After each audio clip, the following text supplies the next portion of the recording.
been busy this offseason too, picking up A.J. Green to fill some more wide receiver voids here. So I'm going to kick it to Wyatt first here. Wyatt, in your eyes, who was the best draft pick for the Arizona Cardinals this 2021 draft?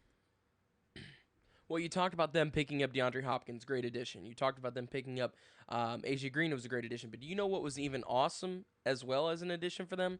Wide Awesomer? receiver Rondelle Moore out of Purdue. The guy is a freaky fast guy. I believe he's 5'9", somewhere around the 195 range, and can squat 700 pounds. 700 pounds while at Purdue. The guy is an absolute monster. Like I said, freaky fast. Just an all-around great player that is going to succeed in the NFL. We all saw what he did to Ohio State 2 years ago. He absolutely annihilated them. And if not for a knee injury this year, we could have been talking about a Heisman candidate because of how dynamic of a player that he is and how great of a playmaker that he is. So this was a big addition for them, and somebody that's going to be with their team for a very long time and is going to be awesome for them in the future. So why I'm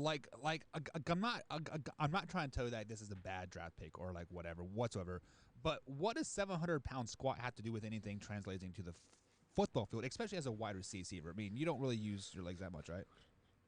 I mean, no, you use your legs to get up off the ground for power, to lift yourself off, to truck through people. You use your legs all the time. You run. I was trying to troll you just to try to trip you up there a little bit. The thing that I have there is, and Rondelle Moore is actually the worst draft pick I have for the Cardinals because of how risky he is with his injury past. I mean, he did have that knee injury, but he gets hurt a lot. It wasn't the first injury that he's had, and so for me, that was a very risky pick for them. And so I just wasn't happy with that pick of Rondelle Moore for the Arizona Cardinals because of all of the upside that they already have in their receiving core. I just felt like this was just a depth move for them, and that could have been made later on in the draft. So Combs, who was the best draft pick in your eyes for the Arizona Cardinals then? It was definitely Xavier Collins. I mean, you got a really talented, really exciting young player who is an addition to an already very exciting defense. I mean, that guy is going to be very, very good. And when you line him up in that secondary that the Arizona Cardinals already have, I mean, that defense is going to be so. We talked about the Browns defense and how scary the Browns defense is going to be. That Arizona Cardinals defense is going to be nasty this year. If they can, average 20 to 25 points a game, they're going to be hard to stop. Yeah, I mean, well, I think you can pretty much say that about any team. Like if you average 25 points a game, I mean, you're going to be hard to stop one way or the other because anytime you're playing from in front, like it makes that defensive job a lot easier.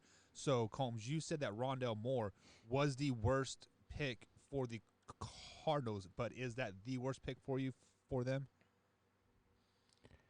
Yeah, that for me that was the worst pick for them was the Rondelle Moore, just because, like I said, I mean it's just a very risky pick considering his injury history, and so I'm not saying it's a bad pick. It might turn out to be a very good pick. He might be a good compliment for DeAndre Hopkins and them, but I felt like that was a move that could have come later in the draft. Obviously Rondelle Moore probably wouldn't have been available, but there would have been other names that you could have drafted later on in the draft. All right, so why your best pick was Combs' worst pick? So is Combs' best pick your worst pick for the Arizona Cardinals? Yes and no. I think that it was a tie between getting Zaven, and I think it was also Tay Gowan, cornerback out of UCF. Really, honestly, the Cardinals I don't think had a bad draft. I think they had the best draft in this division. So once again, just going with these two guys because if there has to be a bad pick, I guess it would be those two. The only reason why I didn't like Xavier Collins was because it has nothing to do with on the field. They just could have got Zaven a little later in the draft. I think Zaven's one of those guys that could have gone in the late 20s and early 30s, possibly even slipped to the second round. I mean, we saw Owusu Koromoa fall that low. So if they didn't get Xavier Collins, they at least could have picked up Owusu Koromoa if they would have traded down farther in the draft. I think that where they were sitting at, I felt like Najee Harris maybe would have been a good pick for them because considering they just lost Kenyon Drake. They did add James Conner, but let's be real here. James Conner hasn't really done anything except for the one good year he had where he popped off. So it was really a tie between that. But as for a whole, the Cardinals didn't really have a bad draft. So like I said, the pick of Tay Gowan and the pick of Xavier Collins is really just me having to choose a bad pick because I don't think any of it was really a bad pick. Yeah, but Xavier Collins, you say he would have been available later on in the draft. This is a guy who in 3 years in Tulsa had 236 combined tackles. I mean, yeah, no, the stats are there, but like, yeah, the stats are there, but you also got to think who was Tulsa playing. He wasn't playing as good of competition as, say, somebody who played at a Power 5 school, you like still got to make the somebody tackle who played. though. Well, I mean, you do, but we'll take a look at Owusu Koromoa out of Notre Dame. Yeah. He had incredible stats, but also played at Notre Dame, played in the college football playoffs twice, played some really big competition in the regular season. That's what Notre Dame always does. So the big thing with Zaven, yes, the stats are there because he played easier teams, but also I still don't think Zaven was a bad pick. I just think that if I had to choose a bad pick, I would say that in college of the easier teams or at that rate, you are what you're playing against a competition that is the same competition of your school, the school that you went to, the school that you got, whatever, the school that you got a scholarship to or whatever. If you're a D1 player, you're a D1 player. If you're a D2 player, you're a D2 player, and you're playing against D2 competition. You're playing up against the same competition as your level is. So because you can't hold it against a guy for outplaying his level because of the conference that he plays in. I mean, if anything, I hold it the opposite way, which is what my argument was against Trevor Lawrence, is because this guy's playing at Clemson, and he didn't play a top 10 team in any regular season game his entire career. But he also killed everybody. He never lost a regular season game. Of course he killed one everybody. time. He was playing against subpar competition.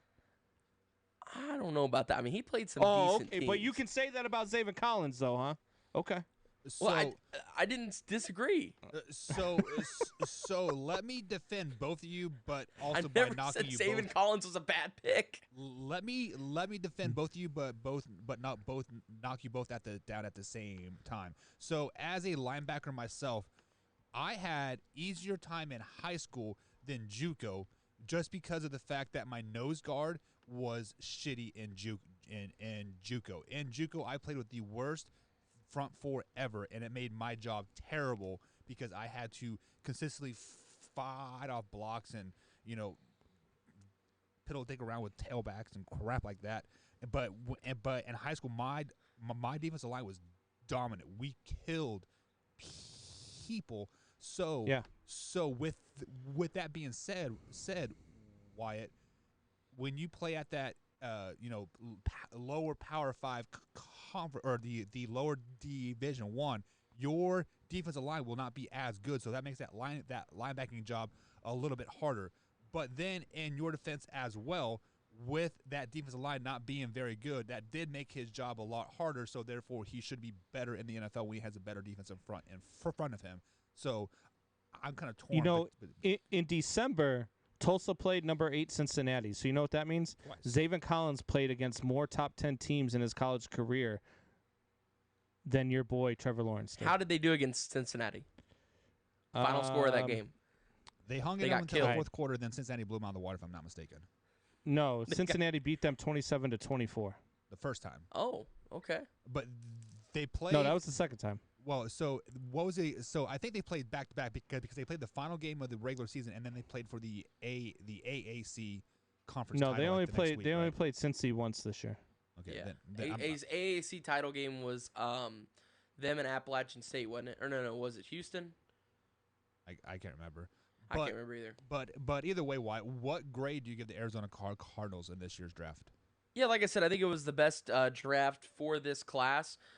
So with that being said, I give them a B+. I think it was a solid overall draft. I think they filled the needs that they had. I think like I said, I don't really think there was a bad pick overall. I think they maybe reached a little bit for Zaven. That's really the only knock that I had. Like I said, they filled the spots they needed. They still did a decent job at drafting everybody. So like I said, I give them a B+. What about you, Combs? I'm going with a I had him at a B, so I am a little bit worse than what Wyatt gave him. I gave him a B. on their grade. Alrighty. So just